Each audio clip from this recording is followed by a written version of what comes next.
l'Isha. Soit avant, soit après. Taqdim ou ta'khir.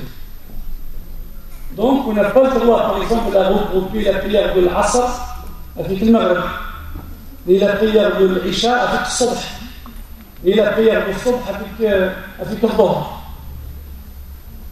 On a le droit à regrouper les prières, sauf si on a vraiment le besoin. Par exemple, le moment de faire le mois d'octobre, novembre, décembre, donc le temps entre les prières est très court. Hein? Donc le Fajr à 7h du matin et la prière de Maghrib 16h45 ou à 17h. Donc l'Isha après 1h, 1h30, ça fait déjà Salat l'Isha. Les gens ils sont encore au travail à 18h, et Salat l'Isha est déjà rentrée. On a le droit donc à regrouper, pour les gens qui travaillent, on a le droit à regrouper donc Salat al-Dhuhr et Salat al-Asr au lieu du travail.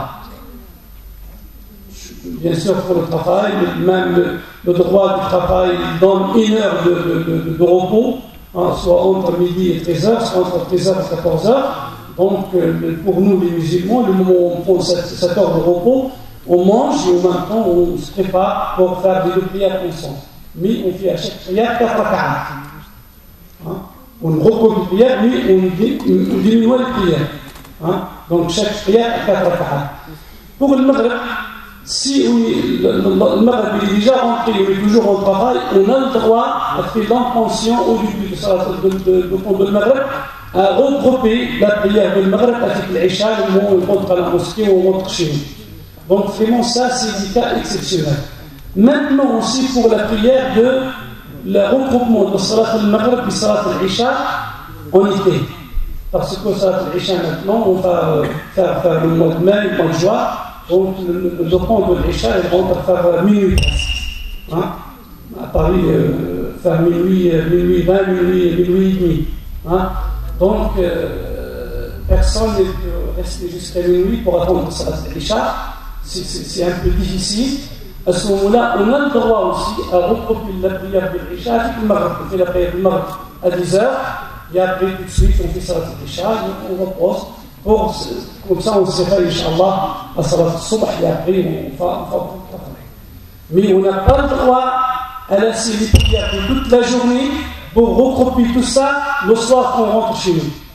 Ça c'est vraiment un péché. Il faut éviter le maximum.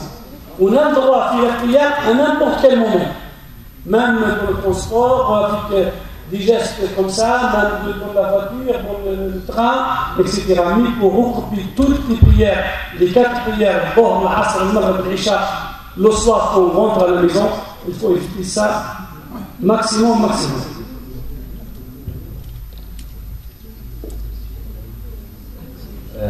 Donc, soyez patients avec nous, il y a pas mal de questions qui sont relativement importantes. On va essayer un petit peu de faire vite avec le chef et on essaiera de répondre au maximum.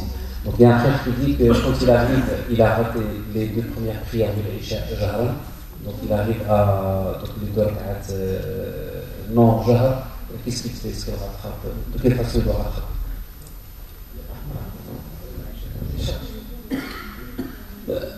هذه المسألة فيها يعني صاحبها بالعربية سأجيبه بالعربية حتى نختصر ولا نترجم. يقول إنه دخل إلى صلاة العشاء وسبقه الإمام، تسمى صلاة المسبوق. سبقه الإمام بركعتين، فهو صلى مع الإمام الركعة الثالثة والركعة الرابعة، فيقوم إلى الصلاة. إن هنا الحديث ورد بروايتين، فما أدركتم فصلوا وما فاتكم فأتموا، في رواية ما فاتكم فاقضوا. ولذلك اختلفت آراء الفقهاء حسب ما ثبتت، حسب الإمام كيف ثبتت عنده الرواية. فمن قال فما فاتكم فاقضوا، إذن لابد أن يقضي، بمعنى أنه يقرأ الركعة الأولى والثانية بالفاتحة والسورة جهرا.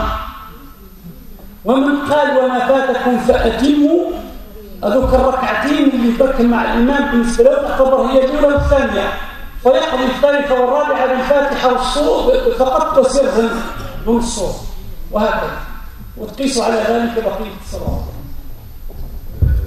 Est-ce que le musulman doit aimer l'argent? Oui, il n'y a aucun problème, tout le monde aime l'argent, mais comment après utiliser cet amour de l'argent? ولذلك كان بعض السلف يقول على الدنيا اللهم اجعلها في ايدينا ولا تجعلها في قلوبنا.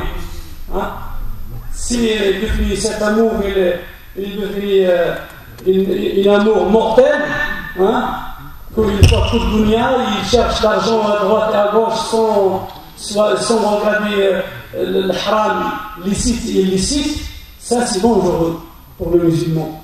Mais si il travaille correctement dans les choses licites, il donne sa zakat, il respecte ses prières, il fait le hajj inshallah, il donne les sadaqat pour les pauvres, ça c'est bien pour le musulman.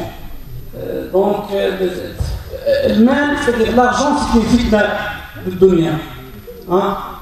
Ça dépend comment, si quelqu'un vraiment il aime beaucoup l'argent, il demande à Allah subhanahu wa ta'ala qu'il l'aide pour utiliser bien cet argent. Parce que l'argent c'est une porte peut-être pour l'enfer. Donc il y a des frères qui posent la question sur la prière juste avant le Maghrib. Est-ce que c'est clair? Il y a deux avis des savants. L'avis de l'imam Shafi'i qui est considéré Tahiyat al-Masjid, il est toujours valable, même avant le coucher de soleil, avant le lever de soleil. Et la majorité des savants, l'école hanafite, l'école malikite, l'école hanbalite, la majorité de l'école hanbalite, ils disent non, c'est interdit. Après Salat al-Asr, si on rentre à la mosquée, ou après Salat al-Subh, on a fait déjà Salat al-Subh à la maison ou à notre mosquée, on est venu ici, donc on ne peut pas faire la Salat Nafila ou le salut de la mosquée, parce que le prophète sallam il a interdit la prière après Salat al-Asr et après Salat al-Subh. Et ça, je pense que le moment où on trouve deux avis des théologiens, pour nous, ce n'est pas un problème. Quelqu'un qui est d'accord pour faire la prière avec l'imam Shafi'i, il fait sa prière. On ne l'interdit pas. Les gens qui sont contre, ne l'interdit pas de se faire sa prière.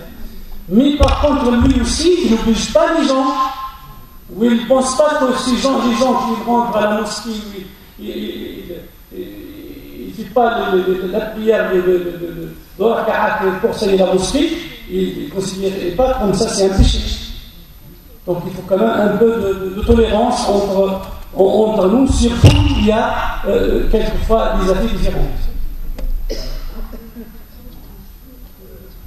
Donc il y a des étudiants qui disent pendant les cours comment ils peuvent régler ce problème de la prière. Le problème de la prière, si quelqu'un son programme est chargé, il sache que s'il rentre par exemple avant Salat al-Asr, il n'a pas fait la prière de l'Asr, lui il rentre en cours avant Salat al-Asr, il sort peu après Salat al-Isha par exemple, il fait quand même le moment où il fait la prière de Dhuhr, il regroupe avec Salat al-Asr. Il fait les 4 raka'at à chaque prière, où il rentre tranquille de son cours, et la même chose pour quelqu'un qui travaille. Et après, le moment où si même le Maghrib il est rentré, lui il est encore en cours, à ce moment-là, il fait l'intention pour retarder la prière de Salat al-Maghrib jusqu'au moment de l'Isha, Inch'Allah. On rentre chez lui ou à la mosquée, il fait la prière, Inch'Allah. Il commence d'abord par le Maghrib et puis l'Isha. Inch'Allah. A-t-on le droit de fréquenter une personne de sexe opposé en envisageant un mariage, Inch'Allah? Eh bien, ces rencontres-là, ils sont dans un lieu biblique, il n'y a pas de khulwa, dans une maison, dans un lieu où ils sont loin de tout le monde, il n'y a aucun problème. Mais le mieux, ça se passe dans le cadre de la famille.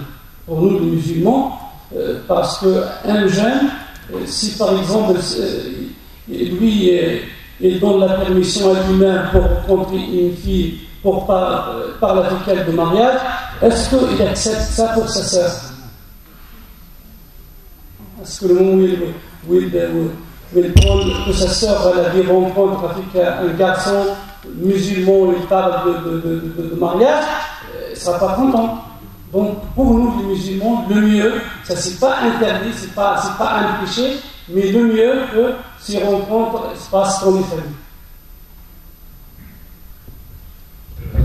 La femme a-t-elle le droit de réciter sa prière à haute voix et faire la prière en groupe? La prière en groupe, la fille de la majorité des savants, oui, la femme a le droit à diriger la prière avec un groupe de femmes. Donc, même il ne faut pas être comme l'imam, comme un homme devant, mais le même rang, hein, ils font la prière ensemble. S'ils sont loin des hommes, mais même la femme qui fait l'imama, elle fait la lecture du Coran à voix haute, il n'y a aucun problème, Inch'Allah. Par contre, chez l'école malikite, cette prière, elle n'est pas acceptée. Elle n'est pas valable. Hein. Mais bon, donc à ce moment-là, donc, le mieux, c'est les sœurs, par exemple, ils font un prière ensemble dans un mosquée ou dans une maison, ensemble. Il n'y a aucun problème qu'ils font la prière ensemble avec le groupe, il n'y a pas de problème, Inch'Allah. Il y a des personnes qui ont des divergences quand ils rentrent à la mosquée, et même le vendredi, il fait la prière, est-ce qu'il doit faire la tahiyat al-masjid? La même chose, le tahiyat al-masjid, la fille de la majorité, l'école hanafite, l'école shafi'ite, l'école hanbalite, ils disent que oui, il fait la prière. Quand il rentre, l'imam, il est sur le moment de commencer le discours de Jumu'ah, donc quelqu'un qui est rentré, il peut faire de la raka'at, mais il est rapide. Et ils sont basés cette vie-là sur hadith, il est rapporté par l'imam Muslim, qu'un jour, le prophète il est en train de faire son discours de Jumu'ah, et quelqu'un qui est rentré, il n'a pas fait de raka'at, il est assis, donc le prophète il a posé la question, est-ce que tu as fait de raka'at? Il a dit non, donc le prophète il a dit, faites de raka'at, mais rapide. Ce hadith-là, l'école malikite, il n'a pas pris en considérer ce hadith, mais il a pris un autre hadith. Des autres hadiths qui sont aussi rapportés par l'imam Muslim, hadith إذا قلت لصاحبك أنصت والإمام يخطب يوم الجمعة فقد لغوت. Donc l'école malikite, on n'a pas le droit à faire deux raka'at quand l'imam a prononcé son discours. On fait directement, hein, donc on prend la place, on apprend le discours. La fille de l'école malikite, il est basé aussi sur deux hadiths. إذا قلت لصاحبك أنصت والإمام يخطب يوم الجمعة فقد لغوت ومن لغى فلا جمعة له. Il y a un autre hadith qui coule من نص الحسن, quelqu'un qui touche les petites choses sur la moquette, les petits papiers ou des petites miettes. Hein? Le seul يقول إذا من نص الحصى فقد لغى ومن لغى فلا جمعة له. Donc oui, en fait, moi je préfère, ça dépend, par exemple si la plupart des gens qui prient sont sur l'école malikite, le mieux qu'on ne fait pas les deux raka'at. On fait directement, on fait apprendre le discours sans faire. Si vous êtes par exemple au Mecque, au Médine, où il y a la mosquée qui tout le monde, toutes les madhab qui sont là-bas, pour faire des raka'at, il n'y a aucun problème de charge. Mais toujours, je dis toujours, si fois là où il y a une divergence entre les grandes écoles, c'est pas la peine, si quelqu'un est un de ces écoles-là, c'est pas la peine qu'on rentre en conflit ensemble pour des petites choses à charge. C'est pas la peine. La même chose, l'école malikite, il a appris le verset du Coran, il n'y a pas de nafila après le Jumu'ah, parce que le verset du Coran, pour lequel il dit, فإذا قضيت الصلاة فانتشروا في الأرض. Si vous avez terminé la prière de Jumu'ah, sortir, retourner à faire le travail. فانتشروا في الأرض وابتغوا من فضل الله.